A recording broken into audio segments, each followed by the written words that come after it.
les marchés financiers avec IG Markets, CFD Trading.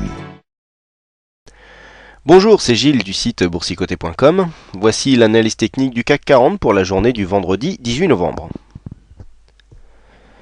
Avec aujourd'hui, dans la continuité des précédentes séances, une nouvelle séance de baisse puisqu'après une ouverture sur un joli gap baissier à 2989,97, nous avons marqué un plus bas à 2979,60, un plus haut à 2989,97 avant de terminer en clôture à 2997,01.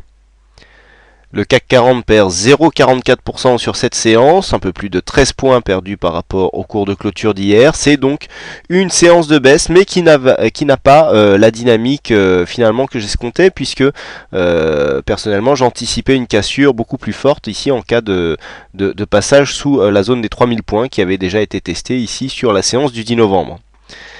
Quoi qu'il en soit, comme je le disais sur le chat en début de journée, on a 2 points de retournement possibles et un point d'invalidation. Les points de retournement possibles, c'était première solution, le comblement du gap. Le gap a été comblé et les cours ont continué à monter. Et deuxième point, nous avions ici la zone des 3030. Alors ces zones ont été données à l'ouverture sur le chat du site boursicoté.com. Et donc là, on voit bien que c'est la zone d'overlap qui finalement a provoqué un rebond et qui a refait descendre les cours ici quasiment sur assez proche des niveaux d'ouverture. Alors qu'est-ce que cela veut dire? Cela veut dire que un overlap baissier, je rappelle que c'est un support, donc on a ce support ici intermédiaire des 3030 qui avait été testé par 3 fois. Donc un support qui est franchi ici sur une bougie cassée et qui donc sur lequel on a un retour. Donc c'est un support qui se transforme en résistance. Voilà pourquoi les 3030. On avait ici un plus bas à 3027,44. Je rappelle le plus haut ici à 3026,39. Donc à un point près, on peut dire que l'overlap est respecté.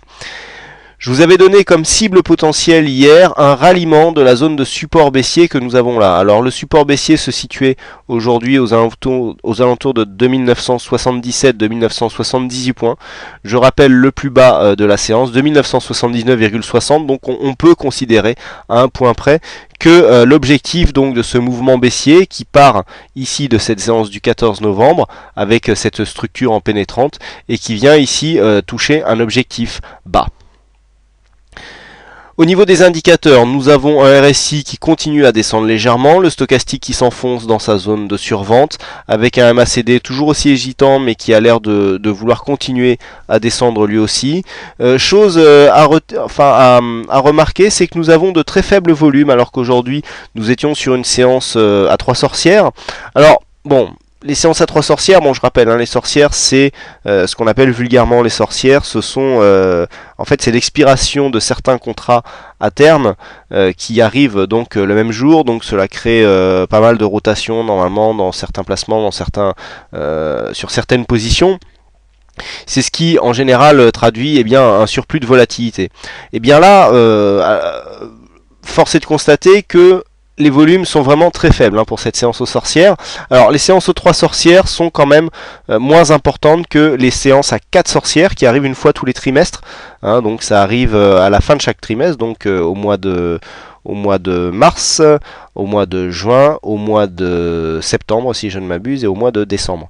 Alors là il y a 4 contrats à terme qui arrivent à expiration, donc on a encore plus de volatilité, mais c'est surtout ces séances là qui sont réputées pour leur volatilité. En général, personnellement les séances à 3 sorcières, je les prends quasiment comme des séances normales, mais il y en a encore qui font attention. Des fois on voit des choses et puis des fois on ne voit rien du tout. C'est un peu le cas aujourd'hui. Donc comment ici prendre parti par rapport à ces indicateurs? On voit très bien qu'on s'en fausse ici dans la zone de survente. Le RSI nous donne très peu de dynamique, le MACD est très hésitant, même si le fond de la tendance finalement continue à être baissier. On a une baisse ici des volumes. Alors je vous avais indiqué que vous voyez, nous avions une baisse des volumes au fur et à mesure que nous avancions ici dans cette figure qui ressemble de plus en plus à un biseau baissier. c'est quelque part le scénario qui commence à sembler le plus probable, puisque suite au gap baissier, on aurait pu penser que s'il y avait une réelle conviction baissière, on aurait pu descendre beaucoup plus bas. Et malgré tout, les cours sont restés contenus, on est venu se poser ici sur une zone technique avant de remonter, on est venu ici chercher l'overlap, mais on n'a pas de grosse conviction, on n'a pas de gros volume, on n'a pas une grosse volatilité, donc on est venu tout simplement chercher l'objectif, et il ne serait pas étonnant de pouvoir constater un rebond dès la semaine prochaine, puisque ici l'objectif, donc le bas du support, est atteint. Alors, si on écarte un petit peu la vue, voilà, pour replacer un petit peu la tendance, enfin la figure par rapport à la tendance, vous voyez que suite à la forte baisse ici de juillet-août et puis qui s'est terminée en septembre, on a eu un rebond ici. Alors rebond technique assez important, puisque nous avons cassé par ces bougies ici que je vous décrivais hier, comme une figure aussi de renversement, mais là je dirais sur une vue court terme. On est venu casser par ces plus hauts les précédents plus hauts que nous avions eu là en phase de rebond technique juste après la chute. On avait marqué un plus bas, on avait eu une phase de retournement, on remarque des plus hauts, donc cela aurait pu nous donner une impulsion haussière. Qu'est-ce que nous avons? Donc cette phase haussière qui consolide au sein d'un biseau, dans lequel nous sommes en train de perdre donc du volume et de la volatilité. Donc pourquoi je dis c'est ce scénario qui est le plus probable? Bien tout simplement que tout laisse à penser que ici nous avons eu un surplus de volume et de volatilité, et que plus nous avançons dans le biseau, plus les cours hésitent. On le voit bien d'ailleurs, on voit bien les cours des bougies ici qui sont de moins en moins volatiles. Il serait intéressant de constater lors de la cassure ici de cette résistance baissière, puisque si biseau il y a, ça sera par le haut, vu que c'est un biseau baissier qu'il cassera. Donc il faudra bien sûr constater que s'il y a une cassure haussière, celle-ci sera accompagnée de fort volume. Par contre ici, une cassure baissière nous invaliderait du même coup le biseau, puisque on n'aurait plus dans ce cas-là un support baissier sur la partie basse, mais il faudra tracer une autre trendline, et donc on pourrait avoir le retour d'une tendance baissière, mais la probabilité voudrait que cette figure casse par le haut.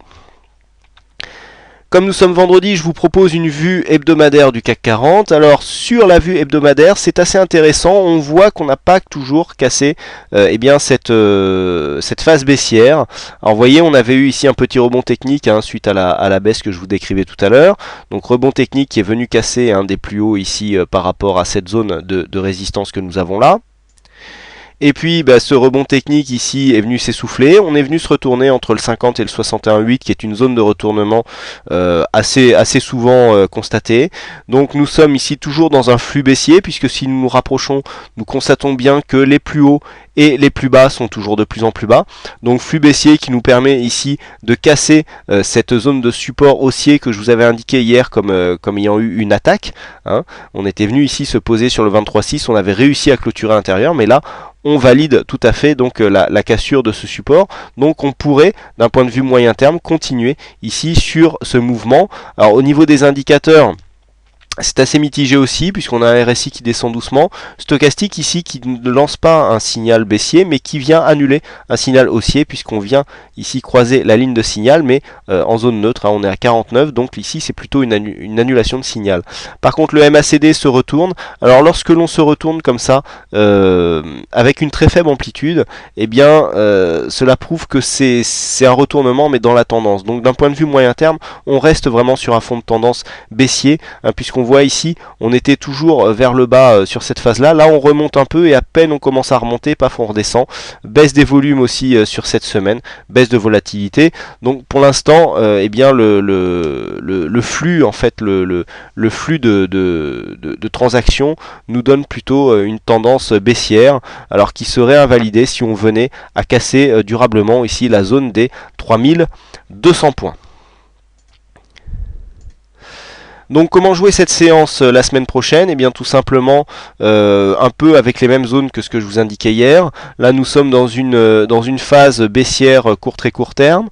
Donc ici en cas de dépassement des 3030 points, on casserait ici cette dynamique court terme, puisque ici si nous traçons la ligne dynamique en rejoignant les plus hauts, nous pouvons constater que voilà, la résistance baissière ici est vraiment suivie. Donc là, pour sortir de la dynamique ici que nous avons au niveau de ces bougies, eh bien il faudra casser cette résistance baissière à la hausse. Donc durablement, si on cassait au-dessus des 3030, ici on a une zone importante des 3060 qui, la semaine prochaine, eh bien, nous serait synonyme d'une cassure de biseau haussier par le haut, et donc figure de retournement. Donc pour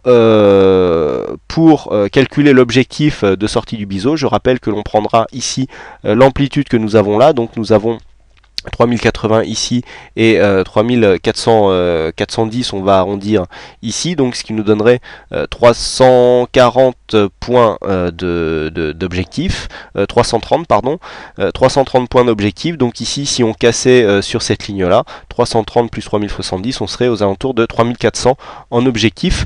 Donc c'est à peu près eh bien la zone qu'il faudra viser si une cassure relativement nette venait à se mettre en place. Tant que nous nous trouvons, je dirais, entre deux eaux, à savoir entre ici 2970 et 3060 points, on aurait une zone neutre, hein. On pourrait même ici venir remonter légèrement, mais je dirais que c'est vraiment la zone des 3060 points qui nous pourrait nous refaire passer en phase haussière, et puis la semaine prochaine une cassure donc de cette zone ici de 2980 points, eh bien nous mettrait dans la continuité du signal baissier et donc invaliderait le biseau pour ici obtenir une sortie par le bas. Voilà donc pour cette analyse technique. Donc la semaine prochaine, il n'y aura pas d'analyse vidéo car je serai indisponible. Aujourd'hui, c'est Baby Bjorn qui a gagné au jeu du fixing, donc toutes mes félicitations. Et puis quant à moi, donc il ne me reste plus qu'à vous souhaiter à toutes et à tous une bonne soirée, un bon week-end, hein, et surtout bonne chance dans vos trades. Et je vous retrouve donc très bientôt pour de nouvelles analyses techniques en vidéo.